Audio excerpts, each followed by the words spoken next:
कन्याकुमारी जिले के उत्तर था। आपने आपके एक बड़े भाई हैं जो करीब 3 साल बड़े हैं आपसे। आपने अपने मम्मी पापा के साथ रहकर आपकी अपनी पढ़ाई कक्षा 10 से 12 तक एक स्कूल है बापूजी मेमोरियल स्कूल जो पुतूर में ही है, वहां से पूरी की। आप अपने परिवार में बहुत लाडले हैं और अब कक्षा 12 के बाद आप पुरोताई के लिए सल्तना सेनानी सन 2017 से 19 तक वहां पर रहे, करीब 2 वर्ष रहे वहां पे। उसके बाद में मैं चाहता हूं कि आप फादर बन के हमारे पास ही, हमारे इस बदले में, हमारे बड़े फादर के पास में ही हमारे सारे साथ में काम करना। इसी करीब में निवेदन करूंगा अपने प्रधानाचार्य महोदय से, आप आए और राज्य सम्मानित करें।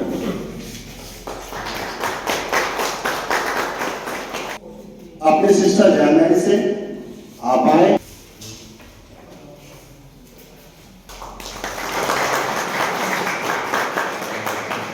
मैं निवेदन करूंगा आप आए और उन्हें फूल माला। इसी तरह मैं निवेदन करता हूँ मैं निवेदन करता हूँ दीवान फूली से आप आए और प्राइवेट सम्मानित करें। मैं निवेदन करता हूँ प्रशांत जी से आप आए और हमारे प्राइवेट फूल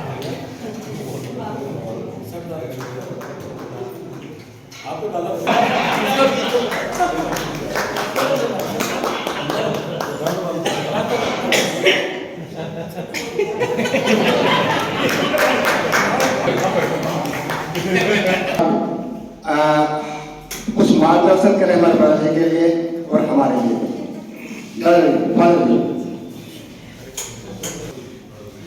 ये सब कार्यक्रम जो भी आप लोगों ने और उनके बड़े भाई जब उनका जन्म होने वाला था और उनकी मम्मी को जब फेल हुआ तो उसको एक टाटा 407 वही मिला और उस पर क्योंकि मम्मी बहुत बुरी लगती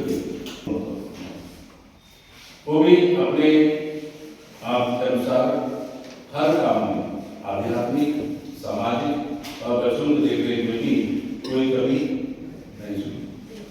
जब भी बच्चों के लिए कुछ मांगना हो या कुछ फिल्म दिखाना हो या फिर उनसे पूछेंगे जो बच्चे बनाया करता हूँ तो ये खड़े हो गए स्माइल करेंगे तो मैंने जब खुद करेंगे प्रमोट है दैट विल बिकम अ सून। और मेरी इच्छा तो यही है कि आप जो भी गुण आप में हैं आप उनको बनाए रखिए और ये ज़्यादा नरम है थोड़ा सा को होना पड़ेगा हो जाएंगे। अब बच्चों को ज़्यादा मारते नहीं, शुरू में एक दो मार दिया था तो मैंने बोला सदर जी ना मुझसे अच्छा आप बनने की कोशिश करें तभी हम भी खुश हो जाएंगे कि हमारे अंडर रहे। और दूसरा मैंने देखा है कि वो बहुत सिंपल रहते हैं, पता नहीं वो ट्रेनिंग का पार्ट है या जिंदगी में वो ऐसे ही हैं कि वो बिल्कुल सिंपलिसिटी में रहते हैं। कभी मैंने उन्हें फैशन में नहीं देखा, वो रास्ते में मिले ठीक है, हम लोग तो टीचर्स हैं, उनके अंडर काम करते हैं, इंस्टीट्यूशन में काम करते हैं, चाहे बोले चाहे ना बोले, हम लोग का तो फर्ज है कि हम लोग नमस्ते करेंगे, बात करेंगे, बोलेंगे, लेकिन वो खुद ही बोलते हैं, अपनी तरफ से इनिशिएट कर देते हैं और वो इस बात को जानते हैं कि ये टीचर्स हैं, इनको भी रिस्पेक्ट दी जानी चाहिए, वापस में भी वैसे ही रिस्पेक्ट मिलेगी। हमारा तो फिर भी पद है तो देंगे ही रिस्पेक्ट, जैसे भी जो भी आएंगे इनके बाद भी जो आएंगे उन्हें भी रिस्पेक्ट देंगे और जैसा भी ये सिलसिला चलता रहता है। उनसे बहुत सीनियर लोग हैं, लेकिन मैंने ये देखा कि इनके व्यक्तित्व में एक ठहराव है, उम्र से थोड़ा सा ज्यादा। जैसी उनकी एज है मुझे लगता है शायद 27-28 साल के होंगे, 24 साल के 24 साल के हैं, लेकिन उनकी एज में और उनके व्यवहार में ठहराव है। वो ये जानते हैं कि किसी आदमी को कैसे रिस्पेक्ट देनी है। मुझे ये लगता है कि जब इंसान के पास ताकत आती है तो सबसे पहली चीज उसे धैर्य सीखना चाहिए। जिस इंसान के पास धैर्य नहीं होता, जिस इंसान के पास व्यवहार नहीं होता, वो बहुत जल्दी उस ताकत को खो बैठता है। जल्दबाजी में भी ये प्रोग्राम है क्योंकि फैसला बिजी थे और ब्रदर जी के साथ शायद हम सबका रिश्ता थोड़ा सा अलग रहा। इससे पहले भी बहुत ही को हम कभी भूल भी नहीं पाएंगे, उनका ये पूरा 1 साल का पीरियड। और हम विदाई नहीं कर रहे हैं, एक्चुअली हम आज इस मूवमेंट को सेलिब्रेट कर रहे हैं कि ब्रदर जी ने अपना 1 साल का यहाँ जो टर्म था वो पूरा किया। ब्रदर जी भी आते रहेंगे, हमें पूरा विश्वास है, मिलते रहेंगे, हम लोग भी उनसे मिलते रहेंगे। आदरणीय फादर जी, प्रिंसिपल सर, दोनों कोऑर्डिनेटर्स और सभी टीचर्स, सबको गुड आफ्टरनून। मैं इस समय यहाँ पर खड़ा हूँ, सबसे पहले मैं ईश्वर को धन्यवाद देता हूँ। ईश्वर ने इतना अच्छा सेंट मेरीज परिवार मुझे दिया है। मेरा 11 साल की फॉर्मेशन होता है पुरोहित बनने के लिए। अभी मैं यहाँ पर 7 साल का फॉर्मेशन खत्म किया है। जब से मैं यहाँ आया तब से मुझे यही महसूस हुआ कि मुझे एक अच्छा परिवार मिला है। इसी चीज के लिए मैं ईश्वर को धन्यवाद देता हूँ। और मैं इस समय खास करके हमारे विद्यालय के मैनेजर साहब फादर सहायदास जी को धन्यवाद देता हूँ, क्योंकि ज्यादातर मैं अपना समय इनके साथ ही बिताया है। जैसा कि फादर ने आप लोग सबको बताया था कि फादर मुझे बचपन से जानते हैं, जब से मेरा जन्म हुआ तब से फादर मुझे जानते हैं। और मेरे यहाँ आने से पहले ये दूसरे फादर थे। उसके बाद जब ट्रांसफर होने के बाद मुझे मालूम पड़ा कि हमारे फादर यहाँ आ रहे हैं, मुझे तो ऐसा लग रहा था कि मैं 7वां आसमान में पहुंच गया, ऐसा महसूस किया था मैंने, क्योंकि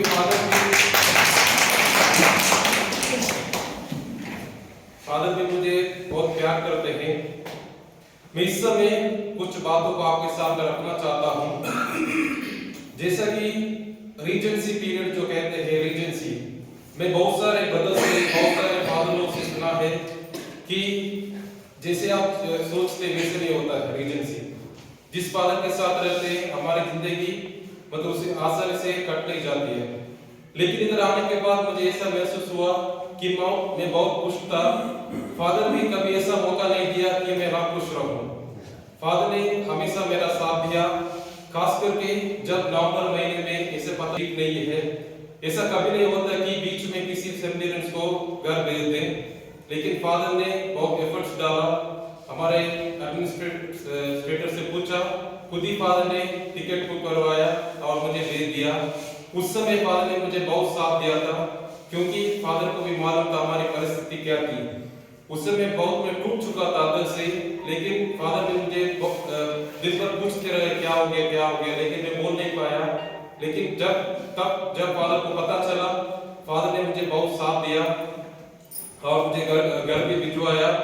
और हमेशा फादर मम्मी हमेशा ही बोलती रही कि किसके पास भेजेंगे, क्योंकि उनको भी मालूम था कि रीजेंसी में ऐसा किसी फादर के साथ रहना पड़ता है, उधर कोई हमारे कंपेनियंस कोई नहीं रहते। उनको ये भी मालूम है, इसलिए हमेशा मेरी मम्मी की तमन्ना थी कि किसके पास जाएगा। तब मेरी मम्मी को भी मालूम पड़ा कि मैं हमारे फादर के साथ जा रहा हूँ।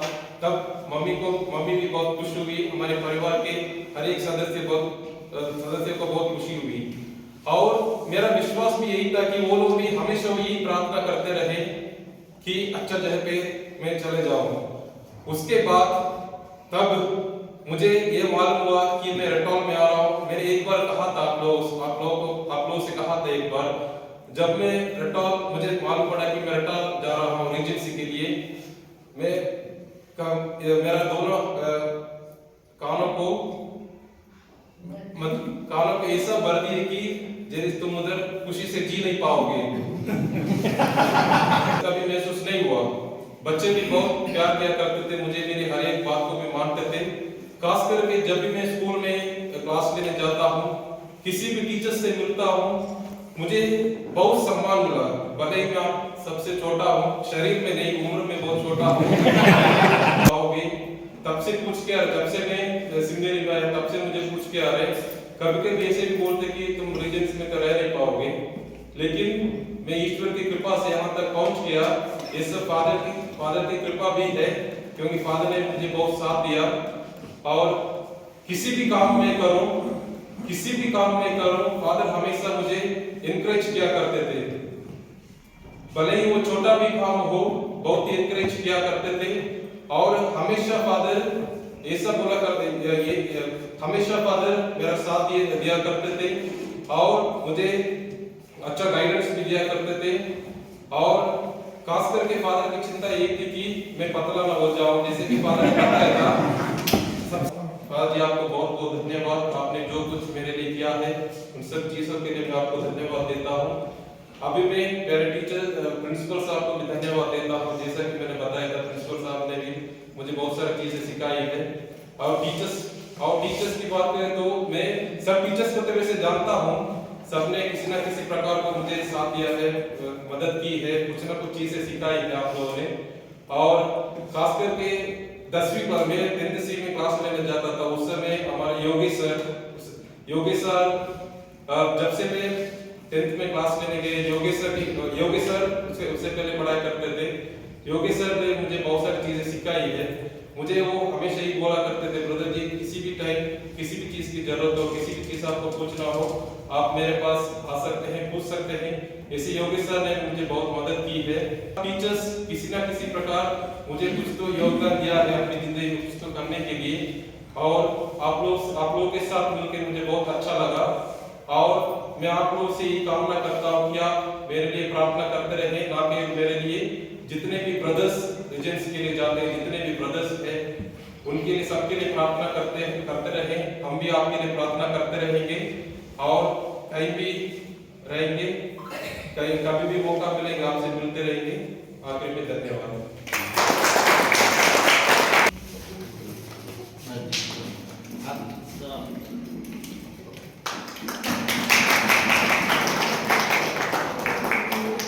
कुछ आपके लिए ट्रीट है, कुछ साथ देंगे।